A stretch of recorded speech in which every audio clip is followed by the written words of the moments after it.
पवित्र मकर संक्रांति अवसर में कटक जिलार त्रिकुटा धाम वैद्येश्वर स्थित बाबा सिंहनाथ पीठ में मकर मेला अनुष्ठित। पवित्र मकर संक्रांति अवसर में सिंहनाथ पीठ में 14 तारिख ठारू 16 तारिख पर्यंत मकर मेला अनुष्ठित होता बेले बहु भक्तों समागम देखा मिलूँ। विशेषकर मकर संक्रांति आज घरे घरे प्रस्तुत होउछि मकर चाउल। लोक माने घरे एही मकर चाउल को ठाकुरंक पाखरे भोग लगाइबा सह मंदिर मानकरे मध्य स्वतंत्र आयोजन करा जाउछि। एही अवसर में बड़म्बा विधायक विजय कुमार दलभैरा जोग देइथिले। मकर संक्रांति पई नदी पठारे सांस्कृतिक कार्यक्रम अनुष्ठित होउथिबा बेले सुनामधन्य कंठशिल्पी श्रीचरण महांती उपस्थित रही श्रद्धालु मानकर मनोरंजन करथिले।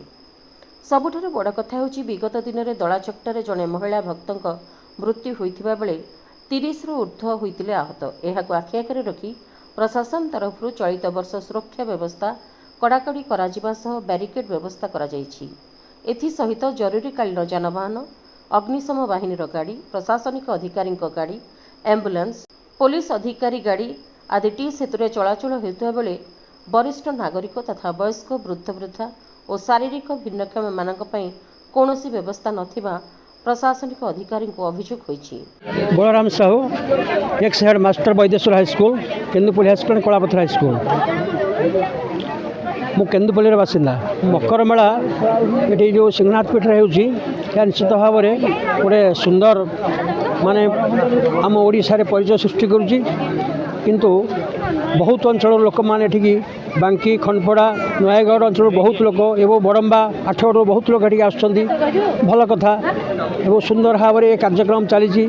किंतु गोटे असुविधा होची कौन जो टी ब्रिज रे जो बाट दीपटे बंद कर दिखाई लोक मैंने आसवाई बहुत दूर दूरांतर आसुँच चलिकी एमाने प्राय वृद्ध वृद्धा बा शारीरिक अक्षम लोक मान बहुत असुविधा होची। तेणु से सुविधा कले से कौन सी गाड़ी रे नबाणिया करें बहुत सुविधा हाँ। ये गोटे असुविधा उपकृत जहाँफल कि माने वयोज्येष्ठ एवं अनेक महिला एमाने वंचित होती।